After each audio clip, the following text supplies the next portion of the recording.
Dictation start now.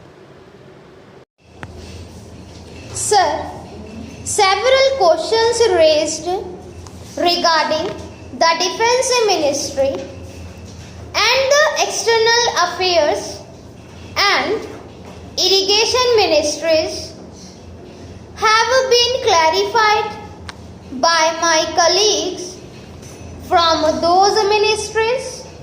My task, therefore, has been simplified to that extent.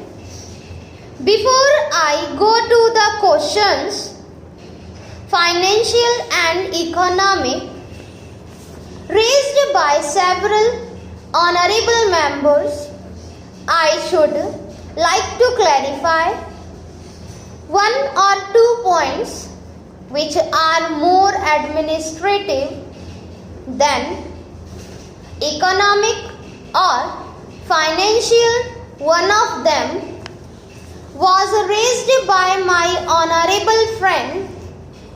He raised the question about the recruitment by the assistant superintendent departmental competitive examination, and particularly about the examination held in 2010. He said that about rupees 6 crores were spent for the 2010 examination, and later it was declared that no vacancies were available.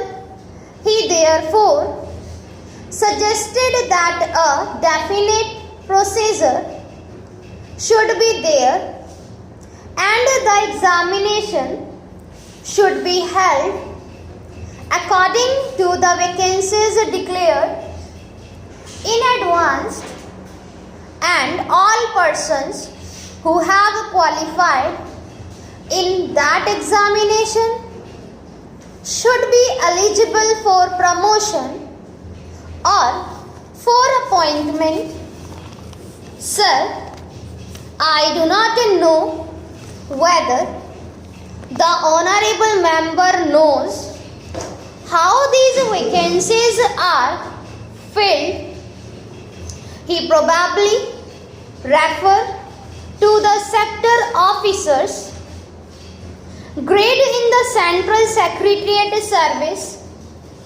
This is filled 50% by direct recruitment and 25% by departmental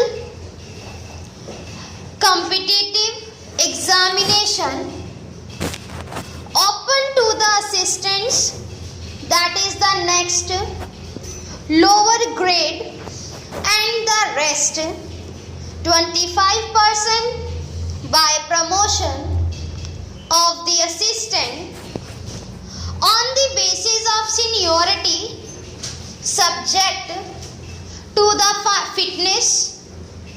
The examination therefore that he was referring to was a departmental competitive examination for filling 25% of the vacancies.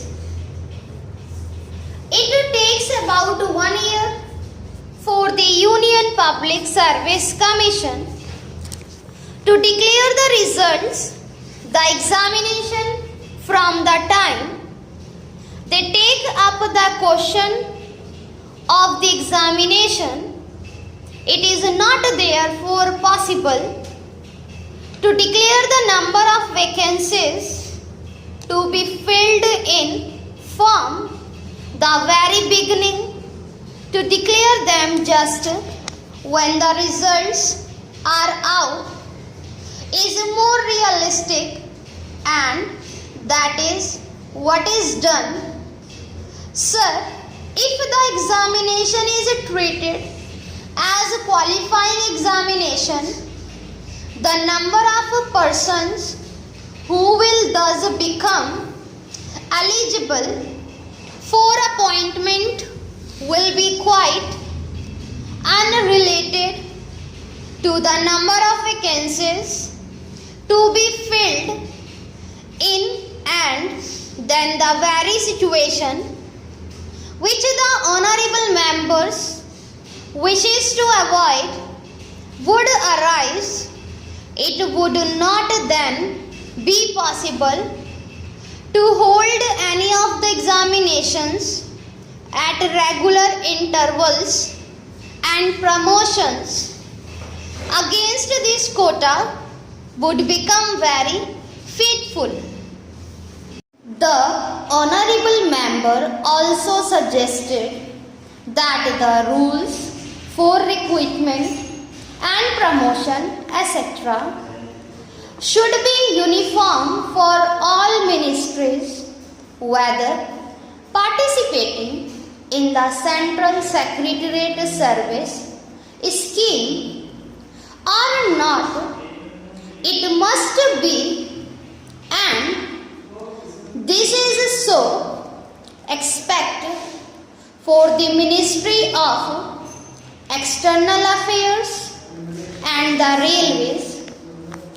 These have different rules, but these rules are very much similar, and there is not much difference, but because these persons are recruited for different purposes and by different agencies, they are separate.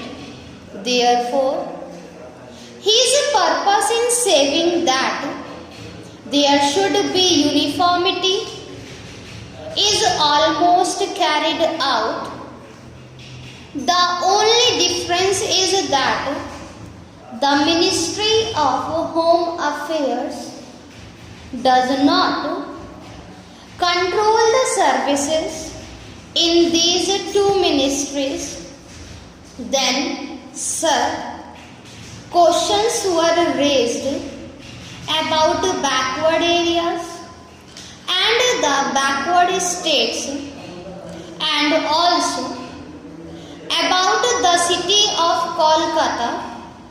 If the budget is properly scrutinized, it would be found that assistance is provided for these states, particularly the backward states, and the Finance Commission, which assess the overall requirements of the states, takes this into consideration and makes its recommendations, which are carried out every time the Finance Commission's recommendations are received, and they are received periodically according to the Constitution. Sir, I would like to give the total amount paid to the states on this account. The main objective of planning is to create conditions in which living standards are raised in a sufficiently reasonable level, and all citizens are given full and equal opportunity for growth and service. The plans seek to provide a balanced emphasis on increase in production and employment.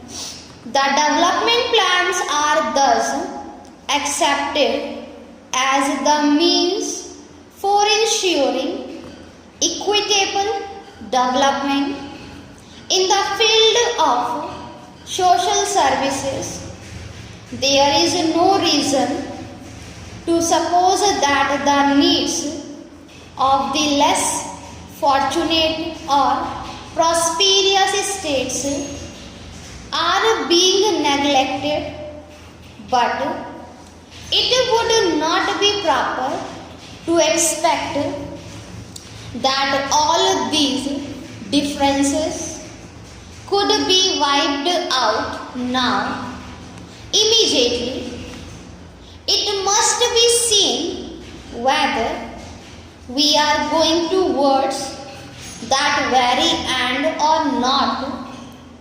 We are deliberately going towards that end, and we hope and we trust that in course of time these inequalities would be wiped out. If not completely wiped out, at any rate they would be lessened. My honorable friend complained about inadequate provision included in the plan for meeting the growing requirements of the city of Calcutta, where even the basic services like water supply, sewage disposal and drainage were not being augmented, and that the central government was not enthusiastic about these difficulties.